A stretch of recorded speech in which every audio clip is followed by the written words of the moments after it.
के तौर पे खड़े हैं।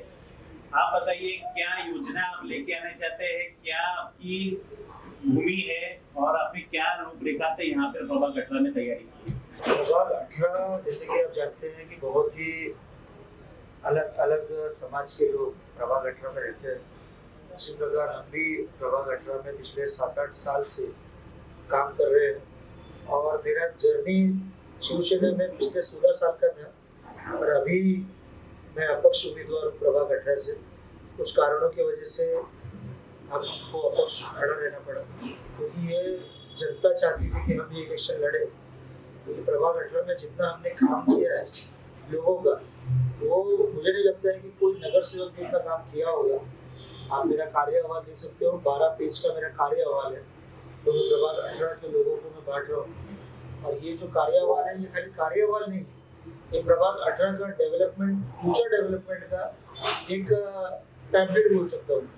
आपका शिवसेना से छोड़ना और अपक्ष खड़े रहने का मोटिव क्या है? देखिए, शिवसेना से 16 साल हमने काम किया है शिवसेना में, और राहुल शेवाले साहब और प्रताप सरनाइक साहब जैसे बड़े बड़े लीडर के अंडर में हमने काम किया है, बड़े बड़े पोस्ट पे हमने काम किया है।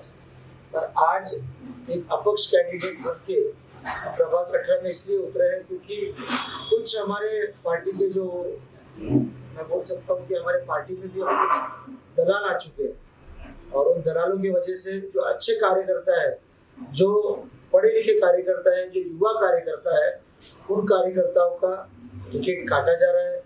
ये पार्टी की गलती नहीं मैं मानूंगा, पर ये इन दलालों की गलती है, जिसकी वजह से युवा आज पार्टी से धीरे धीरे दूर होते जा रहे हैं। आपको पता ही है 16 तारीख का चुनाव है, रिजल्ट आ जाएगा, 15 तारीख को चुनाव है। तो आप जो अगर इलेक्शन जीतते हैं तो उसके बाद आपका क्या क्या मुद्दा रहेगा और क्या क्या समस्या आप हटके 18 नंबर की सॉल्व करेंगे? क्योंकि प्रभाग 18 में समस्या तो बहुत है, बहुत सारी समस्याओं को हमने सॉल्व करके दिया है। जो जो सोसाइटी हमारे पास आई, जो जो समस्या लेके आई, तो वो सोसाइटी का हमने समस्या सॉल्व किया है। पर मैं ये जरूर बोलूँगा कि प्रभाग 18 में आने वाले समय में हम पानी का, गटर का और रोड का जो बेसिक एमिनिटीज है, ये तो हर एक जो नगर सेवक होता है ये वो करता ही।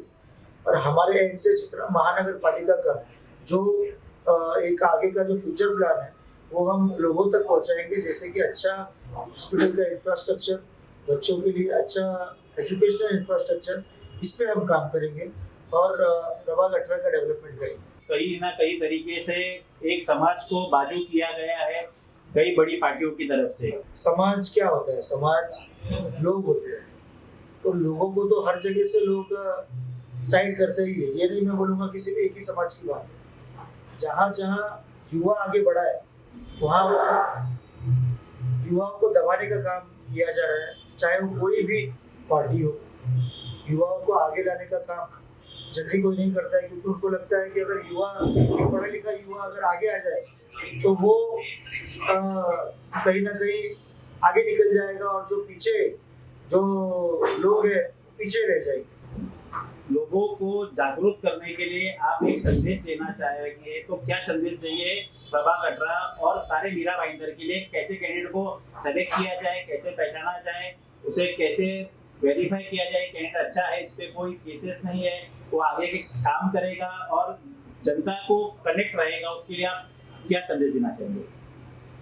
मीरा भाईंदर के लोग मेरे हिसाब से बहुत समझदार है और उनको इस बार बहुत ही सोच समझ के अपना वोट कैंडिडेट को देना चाहिए, क्योंकि अभी आप देख रहे हो कि 8 साल के बाद महानगर पालिका का इलेक्शन आया है।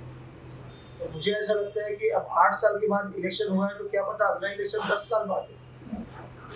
ये जो मतदान होगा ये लोकल लेवल पे जो कैंडिडेट ने काम किया है, लोकल लेवल पे जो सोसाइटीज में कैंडिडेट ने अलग अलग प्रकार का सोशल वर्क किया है, उन चीज़ों को ध्यान में रखकर हमको वोटिंग करना चाहिए, ना कि किसी नेता का भाई, किसी नेता का बेटा, किसी नेता की बहू, किसी नेता की पत्नी, ये लोगों को देख के वोट करना चाहिए। क्योंकि वो लोग आज आपके प्रभाग में, आपके पैम्पलेट में दिख रहे हैं, वोट देने के बाद, जीतने के बाद क्या पता वो प्रभाग में दिखेंगे भी कि नहीं। तो आश्वासन ना देते हुए मुझे ये बोलना है कि अपना वोट बहुत ही सोच समझ के दीजिए, क्योंकि ये आपको एक ही बार मिलता है। उसके बाद आप 5 साल तक आप सिर्फ बोलते रह जाओगे कि ये रोड में खड्डे क्यों है, ये रोड में पानी क्यों भर रहा है, ये गटर टूटा हुआ क्यों है। ये सिर्फ एक सवाल रह जाएगा जिनका जवाब कोई नहीं आपको दे पाएगा। तो इसलिए ये मतदान बहुत ही अनमोल मतदान है। और हमारा जो सिंबल है वो है केतली। तो मैं चाहूँगा कि आप एक डेवलपमेंट के हिसाब से एक युवा, और एक मेरा जो प्रोफेशन है, मैं एडवोकेट हूँ, प्रैक्टिसिंग एडवोकेट हूँ, तो मुझसे ज़्यादा प्रभाग 18 को नहीं कोई समझा होगा। तो आपका जो मतदान है वो आप सोच समझ के दीजिए। जय हिंद, जय महाराष्ट्र।